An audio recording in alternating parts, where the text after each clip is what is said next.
কি ভয়ঙ্কর ছবি, মিডিয়ার ওপর আক্রমণ হচ্ছে, গণতন্ত্রের চতুর্থ স্তম্ভ। যারা ডেমোক্রেসির পক্ষে সওয়াল করে সেই সেই মানে কি বলবো, ডেমোক্র্যাটসরা বলা যেতে পারে, তারা মানে পশ্চিমবঙ্গের ডেমোক্র্যাটসরা, তারা ডেমোক্রেসির চতুর্থ পিলারকে ধ্বংস করছে।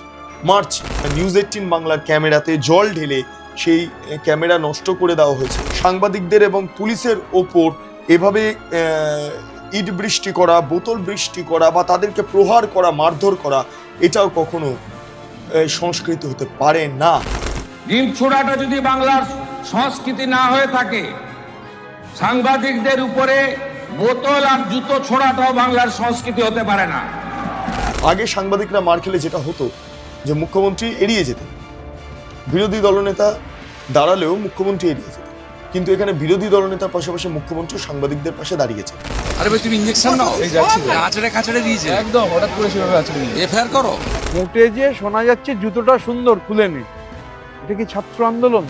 এই যে সাংবাদিকরা মার খেলেন, তার দায় এসএফআই, তার দায় আইএসএফ, তার দায় আয়েশা, এরা হয়তো কেউ এড়াতে পারবে না। মুখ্যমন্ত্রী সরাসরি বার্তা, অভিযুক্তদের বিরুদ্ধে ব্যবস্থা নেওয়া।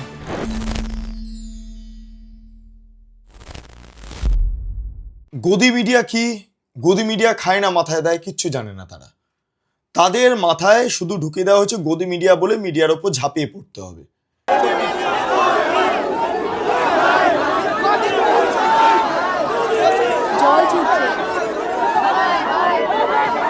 এবং কারদের মাথায় ঢুকে দেওয়া হয়েছে?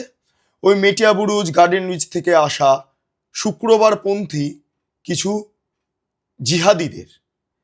এবং তারা কোথায় ঢুকেছিল? বামেদের ছাত্র সংগঠনগুলো একত্রিত, যে ছাত্র সংগঠনগুলো হচ্ছে আয়েশা সহ, এসএফআই সহ, ঠিক আছে, এআইএসএফ সহ, যে সমস্ত ছাত্র সংগঠনগুলো আছে বা যুব সংগঠন আছে, তাদের মিছিলে ঢুকে গেল। এবং তারা পর্যন্ত এই বিষয়টাতে কোনো আপত্তি প্রকাশ করলো না। তারা নাকি প্রতিবাদ করছে নিটের। যারা কালকে মিডিয়ার ওপর হামলা করলো, তাদের মধ্যে কেউ নিট এই শব্দের পুরো মানে এই যে এটা রয়েছে NEET, এর পুরো অর্থ বা পুরো ফুল ফর্মটাই জানে না, কিন্তু তারা ঢুকেছিল ভেতরে। তারা ঢুকে তাদের কাজই হলো পুলিশের ওপর বোতল ছোড়া, পুলিশকে মারা, সংবাদ মাধ্যমকে হেনস্থা করা, সংবাদ মাধ্যমকে মারা এবং এমনভাবে প্রহার করা, মারা, যাতে সংবাদ মাধ্যমের সাংবাদিকরা ক্ষতিগ্রস্ত হয়, তাদের ঠোঁট ফেটে যায়। একজনে আমি যেটা জানতে পারছি কারা কারা আহত, রিক পুরকায়স্থ, তিনি আর্ট+এর সাংবাদিক, কৃষ্ণেন্দু মজুমদার, তিনিও আর্ট+এর সাংবাদিক, শিলাদিত্য কর, তিনি এই সময়ের সাংবাদিক, সুমন মহাপাত্র, তিনি TV9 বাংলার সাংবাদিক, মাখন চন্দ্র পাত্র বা মাখনদা, তিনি TV9 বাংলার ভিডিও জার্নালিস্ট, এবং দীপঙ্কর দাশগুপ্ত, তিনিও TV9 বাংলার ভিডিও জার্নালিস্ট। এর পাশাপাশি পিয়ালিদি, তিনি 24 ঘন্টা, জি 24 ঘন্টার সাংবাদিক, তাকে ঘিরে ফেলা হয়েছিল। আরও একাধিক সাংবাদিকরা আক্রান্ত হয়েছিল এবং সেই তালিকায় বেঙ্গল লিবার্টিও পড়ে, কিন্তু বেঙ্গল লিবার্টিকে মারার সুযোগ আর হয়ে ওঠেনি। তার কারণ আমাদের প্রতিনিধি রিয়াগিরি সাহসিকতা সহকারে সমস্ত সংবাদ তুলেছেন, এবং যারা গদি মিডিয়া বলে কার্যত কটাক্ষ করছিল, রিয়া পাল্টা তাদেরকে পাকড়াও করে জিজ্ঞেস করে যে এর ফুল ফর্ম কি। गोदी मीडिया का डेफिनेशन क्या है? गोदी मीडिया, मोदी की दलाल, मोदी का दलाल, जो मोदी गोदी मीडिया सही, मोदी के जो गोदी में बैठ के न्यूज रिपोर्टिंग करते हैं, अपने हिसाब से उनको गोदी मीडिया बोला जाता है। लेकिन गोदी मीडिया सही खबर नहीं दिखाता है, वो उन्होंने सिर्फ झूठ फैलाता है। वो सिर्फ मेलोडी को मेलोडी दिखता है, जो मेलोडी का गिफ्ट किया गया है बस वही दिखाता है। पुलिस को आगे करता है। बांग्लादेश से आया है, ये कहाँ से आया है? पाकिस्तान से आए हो? नहीं, मैं इंडियन हूँ,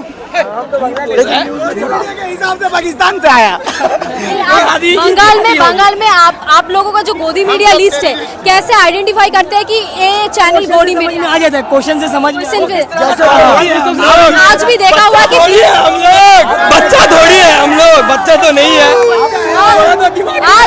आज भी देखा है कि इस जो प्रोटेस्ट है, यहाँ पर बहुत सारे मीडिया को देख के आप लोग नारा लगवा रहे हैं। नहीं, उसका कॉन्सिक्वेंसेस है, वो ऐसा सवाल पूछ रहे थे वो लोग गोदी मीडिया, वो उसका हमेशा से है, वो कभी वो अच्छा चीज कभी कवर नहीं करेगा, वो कभी अच्छा चीज कवर नहीं करेगा।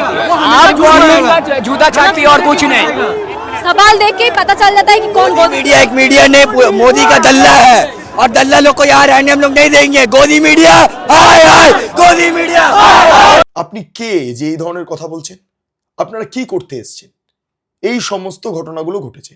ইতিমধ্যে আমরা যেটা জানতে পারছি, এখনো পর্যন্ত এই গোটা ঘটনার প্রেক্ষিতে দাঁড়িয়ে সুওমোটো অর্থাৎ স্বতঃপ্রণোদিত মামলা রুজু হয়েছে, তার পাশাপাশি বেশ কিছু এফআইআরও সংবাদ মাধ্যমের তরফে করা হয়েছে। যে এই মুহূর্তে অভিযোগগুলো উঠে আসছে, আমরা যেটা জানতে পারছি যে ডোরিনা ক্রসিংয়ে 24 জুলাইয়ের বিক্ষোভকে কেন্দ্র করে একাধিক মামলা দায়ের করেছে হেয়ার স্ট্রিট থানার পুলিশ। পুলিশের পক্ষ থেকে স্বতঃপ্রণোদিত বা সুওমোটো মামলার পাশাপাশি সংবাদ মাধ্যমের প্রতিনিধিদের করা অভিযোগের ভিত্তিতে আরও 5টি পৃথক এফআইআর নথিভুক্ত হয়েছে বলে সূত্রের খবর। পুলিশের দাবি, অনুমতি ছাড়াই বিভিন্ন ছাত্র, যুব, বামপন্থী সংগঠনের কর্মী সমর্থকরা ডোরিনা ক্রসিংয়ে জমায়েত হয়ে রাস্তা অবরোধ করে উস্কানিমূলক বক্তব্য দেয়, মিডিয়াকে দেখে উস্কানিমূলক বক্তব্য দেয়।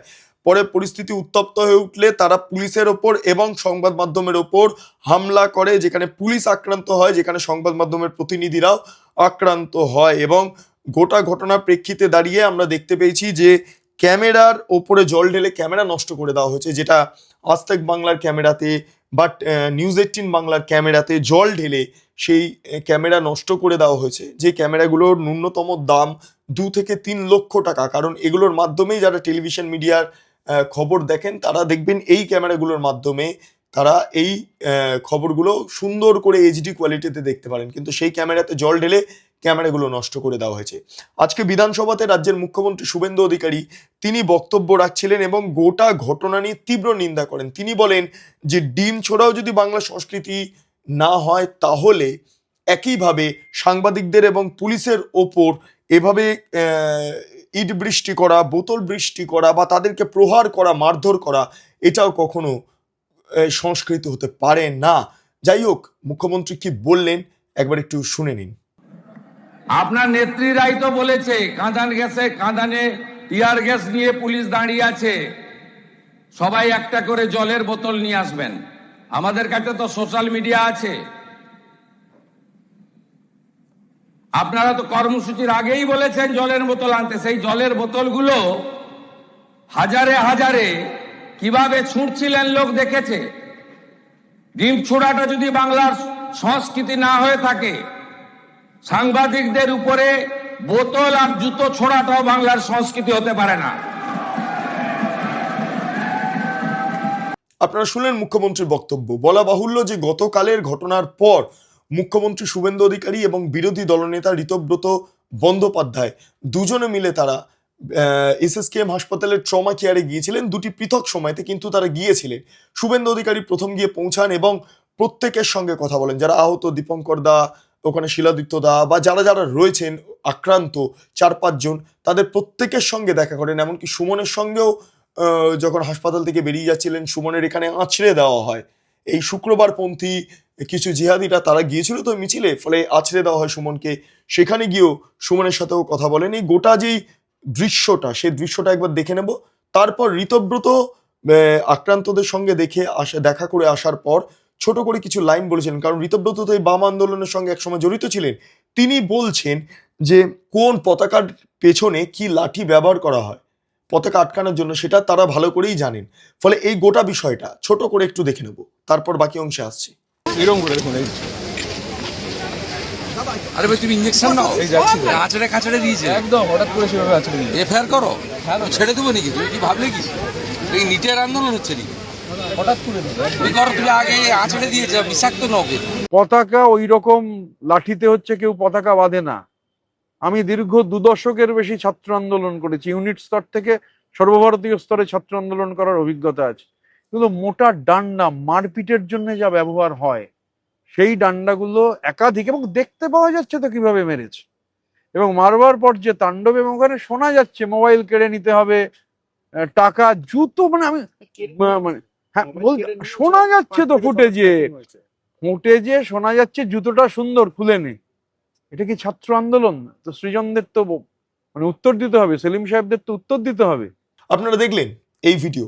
এবার গতকালকে আমি একটি WT করেছিলাম এবং সেখানে রিয়াও ছিল, এবং দুজন মিলে আমরা দেখিয়েছি যে কিভাবে ক্যামেরাতে জল ঢালা হয়েছে, এবং তার পাশাপাশি রিয়ার ওপর যে আক্রমণ করা হয়েছিল গদি মিডিয়া বলে। এই ছোট ছোট কিছু ভিজুয়ালস রয়েছে, সেই ভিজুয়ালসগুলো একটু আপনারা দেখে নিন।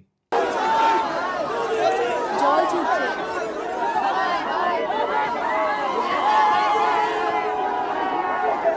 একটি জাতীয় মিডিয়া যার ক্যামেরা এই মুহূর্তে জল ঢেলে নষ্ট করে দেওয়া হয়েছে। এখানে দেখতে পাচ্ছি এখনো পর্যন্ত ধস্তাধস্তি হয়েছে ক্যামেরার ওপরে, এই সমস্ত জায়গাতে এই দাগ পড়ে গিয়েছে দেখতে পাচ্ছেন। ক্যামেরার এই এক একটা দাম প্রায় 2 থেকে 3 লক্ষ টাকা বা তার বেশি।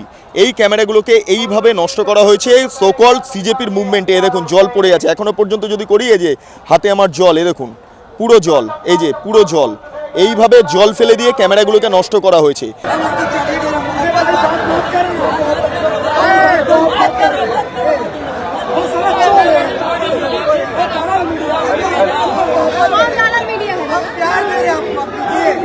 आप नाम सुने हैं क्या बंगाली बेटी के पहले?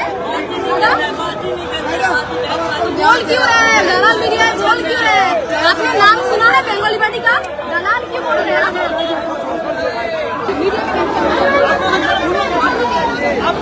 आपने जानते क्या?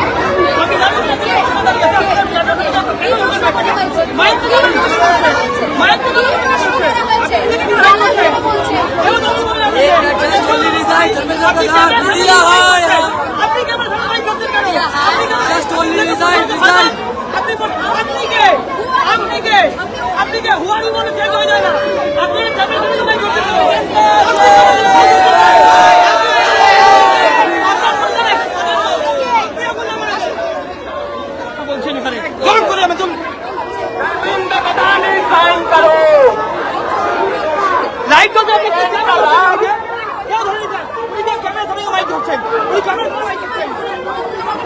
আমি বলো আপনি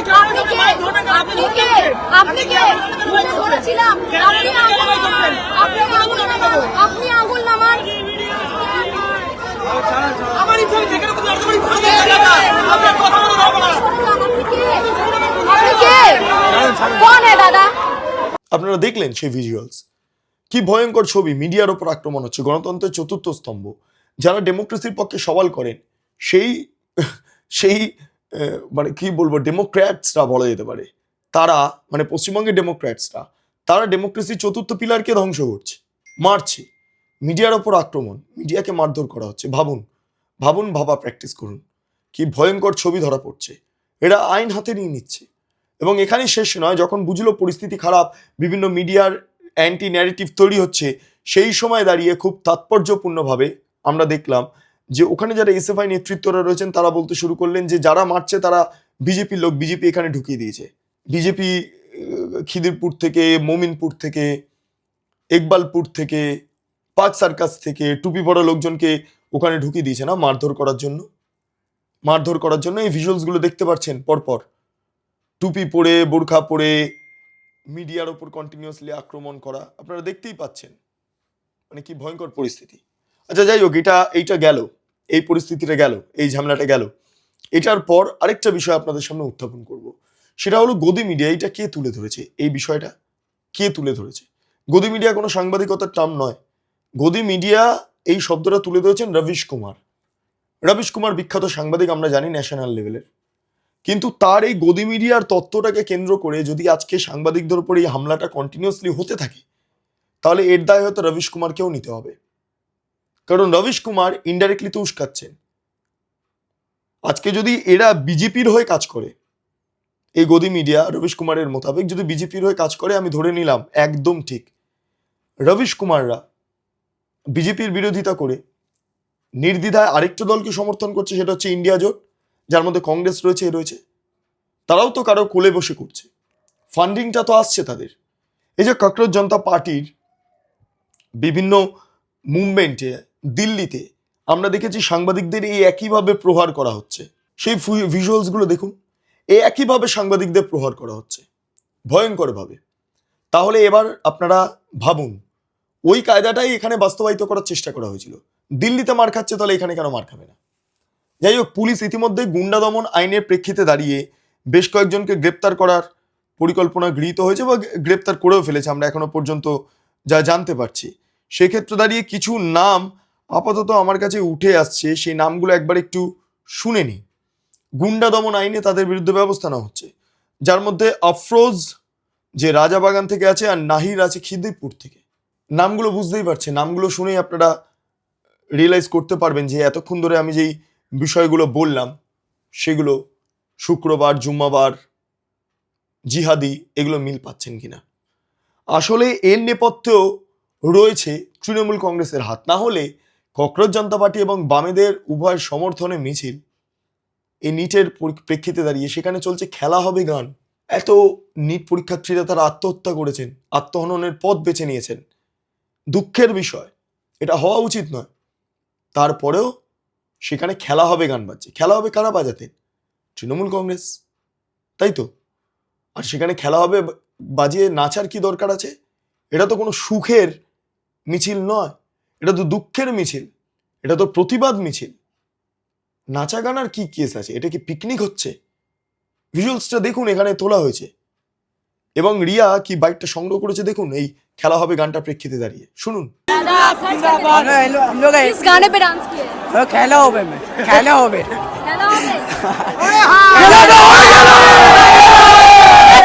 খেলা হবে, এটা তো তৃণমূলের গান।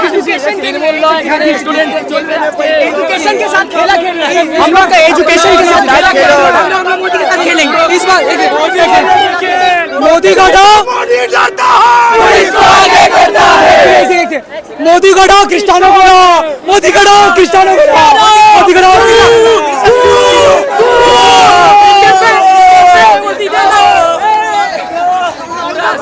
कैबिनेट चेंज करो, पूरा খেলা হবে গান কেন? खेला होवे चलবে না এখন। राहुल को एजुकेशन मिनिस्टर चेंज चाहिए, रिजाइन খেলা হবে গান চলছে কেন? हाँ तो वो चलाएंगे ना। हम लोग सब खेला हो रहा है, हम लोग खेला हो रहा है, खेला हो रहा है। हम लोग क्योंकि हम लोग तो गुस्सा से लड़ नहीं सकते, क्योंकि हम लोग खेला करेंगे हम लोग। फुटबॉल लेके फुटबॉल पता है खेला হবে, जो गान बजाए हैं आप लोग, डांस किए, वो एक पॉलिटिकल पार्टी का गान। पॉलिटिकल पार्टी है, लेकिन हम लोग उस हिसाब से जस्टिफाई नहीं करेंगे। मोदी जो मोदी ये काम कर रहा है कोई नाम नहीं कर रहा है, जो काम करता है मोदी नहीं करता है। हम लोग के फ्यूचर के साथ खेला हो रहा है एक्चुअली में, इसलिए हम लोग अभी से एंजॉय कर रहे हैं, खेला हो रहा है। দেখলেন বেঙ্গল লিবার্টি প্রতিনিধি রিয়া গিরি এবং সিদ্ধার্থ দে তারা উভয় মিলে রিস্ক নিয়ে, ঝুঁকি নিয়ে এই টোটাল বিষয়টা কভার করেছে। কি ভয়ঙ্কর অবস্থা। মুখ্যমন্ত্রী সরাসরি বার্তা, অভিযুক্তদের বিরুদ্ধে ব্যবস্থা নেওয়া হবে। ফলে এবার এই যারা গদি মিডিয়া বলে মিডিয়ার ওপর ঝাঁপিয়ে পড়েছিল, পুলিশের ওপর ঝাঁপিয়ে পড়েছিল, তাদের এবার হয়তো সেঁটা ভাঙা যাবে সম্ভবত। পরিস্থিতি অত্যন্ত খারাপ। তবে হ্যাঁ, এবারে প্রথম দেখলাম প্রেস ক্লাবকে দ্রুততার সহকারে বিবৃতি দিতে। প্রেস ক্লাবের বিবৃতি আপনারা দেখতে পাচ্ছেন। তার পাশাপাশি একাধিক অর্গানাইজেশন তারাও গোটা ঘটনার তীব্র নিন্দা করেছে। কিন্তু এবার সাংবাদিকরা একজোট হয়ে এই প্রহারের বিরুদ্ধে সরব হয়েছেন এবং তাতে কার্যত এই সাংবাদিকদের সঙ্গে রয়েছেন শুভেন্দু অধিকারী, রাজ্যের মুখ্যমন্ত্রী, এবং রাজ্যের বিরোধী দলনেতা ঋতব্রত বন্দ্যোপাধ্যায়। উভয় তারা সাংবাদিকদের পাশে দাঁড়িয়েছেন। ফলে এক্ষেত্রে দাঁড়িয়ে আগে সাংবাদিকরা মার খেলে যেটা হতো যে মুখ্যমন্ত্রী এড়িয়ে যেতেন, বিরোধী দলনেতা দাঁড়ালেও মুখ্যমন্ত্রী এড়িয়ে যেতেন, কিন্তু এখানে বিরোধী দলনেতার পাশাপাশি মুখ্যমন্ত্রী সাংবাদিকদের পাশে দাঁড়িয়েছেন। ফলে এটা পজিটিভ। কিন্তু এই যে সাংবাদিকরা মার খেলেন, তার দায় এসএফআই, তার দায় আইএসএফ, তার দায় আয়শা, এরা হয়তো কেউ এড়াতে পারবে না, কেউ পারবে না। কারণ তাদের মিছিল থেকে এই ঘটনা ঘটেছে। তারা যতই সেফ সাইড খেলার চেষ্টা করুন না কেন, যে গোটা ঘটনার পরিপ্রেক্ষিতে দাঁড়িয়ে বিজেপি লোক ঢুকিয়েছে, আরএসএস লোক ঢুকিয়েছে, খিদিরপুর মোমিনপুর থেকে বিজেপি আরএসএস লোক ঢোকাবে না, রাজাবাজার থেকে লোক ঢোকাবে না, পার্ক সার্কাস থেকে লোক ঢোকাবে না। এই ঘটনার বিরুদ্ধে দাঁড়িয়ে পুলিশের ওপর আক্রমণ এবং তার পাশাপাশি এই সংবাদ মাধ্যমের ওপর আক্রমণ, এই দুটি ঘটনার পরিপ্রেক্ষিতে দাঁড়িয়ে আমরা দেখতে পারলাম যে আম্বেদকর মূর্তির পাদদেশে কালো ব্যাজ পরে বিজেপি বিধায়করা তারা মিছিল করলেন, তারা প্রতিবাদ করলেন। এইটা এই মুহূর্তে দাঁড়িয়ে সবচেয়ে বড় ইম্পর্টেন্ট ইস্যু। গদি মিডিয়ার নাম করে আর কতদিন সাংবাদিকদের ওপরে এভাবে নিগ্রহ হবে? আরেকটা জিনিস, যারা হাউজের অভ্যন্তরে বসে বড় বড় বাতেলা দিয়ে মানুষকে উস্কে দেন, সেটা কংগ্রেসপন্থী মিডিয়া হোক, সেটা বিজেপিপন্থী মিডিয়া হোক, সেটা সিপিএমপন্থী মিডিয়া হোক, কিন্তু মিডিয়ার যারা নিচুতলার কর্মীরা আছে, সাংবাদিকরা রয়েছেন, তাদেরকে ফিল্ডে নেমে কাজ করতে হয়। ফলে আক্রমণটা তাদের ওপরেই আসে, এসিতে বসে থাকা অ্যাঙ্কারদের নয়, এসিতে বসে থাকা এই সমস্ত নিউজ ক্রিয়েটারদের নয়। তাদের টেনশনে কোনো কারণ নেই। প্রবলেমটা তৈরি হয় এই নিচুতলার কর্মীদের, নিচুতলার সাংবাদিকদের, যারা ফিল্ডে নেমে কাজ করে এবং যারা ওই বড় বড় গরম গরম বক্তৃতা স্টুডিও বসে বলার যে ব্যাপারটা তারা তৈরি করেন, তার জের এই নিচুতলার সাংবাদিকদের পোহাতে হয়। সাংবাদিকরা কাজ করতে আসেন অর্থের বিনিময় পেট চালানোর জন্য, কিন্তু এভাবে নিগৃহীত হবেন এই প্রফেশনাল বা হ্যারাসমেন্ট যেটা বলেন না কেন, তার জন্য কেবলমাত্র এই ককরোচ পার্টি দায়ী বা আইএসএফ বা সিপিআইএম বা এরাই দায়ী এটাই নয়, এর পাশাপাশি মিডিয়ার একাংশও দায়ী, এই রবিশ কুমারও দায়ী, আরও অন্যান্য অনেকেই দায়ী। যাই হোক, আপনাদের কি মতামত অবশ্যই আপনারা কমেন্ট সেকশনে জানান। আপনারা এতক্ষণ ধরে দেখছিলেন বেঙ্গল লিবার্টি। চ্যানেলটি অবশ্যই ভালো লাগলে লাইক করুন, সাবস্ক্রাইব করুন, শেয়ার করুন, বেল আইকন ক্লিক করুন www.bengalliberty.com, সেখানে ক্লিক করুন, সমস্ত খবর আপনাদের জন্য সাজানো রয়েছে। পাশাপাশি আরও দুটি YouTube channel, Bengal liberty live, Bengal liberty news, সংশ্লিষ্ট দুটি ইউটিউব চ্যানেলে আপনারা প্রবেশ করুন, লাইক করুন, সাবস্ক্রাইব করুন, শেয়ার করুন, বেল আইকন ক্লিক করুন। 3টি social media handle, Bengal liberty Facebook, Instagram এবং এক্স হ্যান্ডেল, সেখানে প্রবেশ করুন, ভাবা প্র্যাকটিস করুন, স্বাধীন কাঁচিন এবং গেরিলা সাংবাদিকতার পাশে দাঁড়ান। অসংখ্য ধন্যবাদ।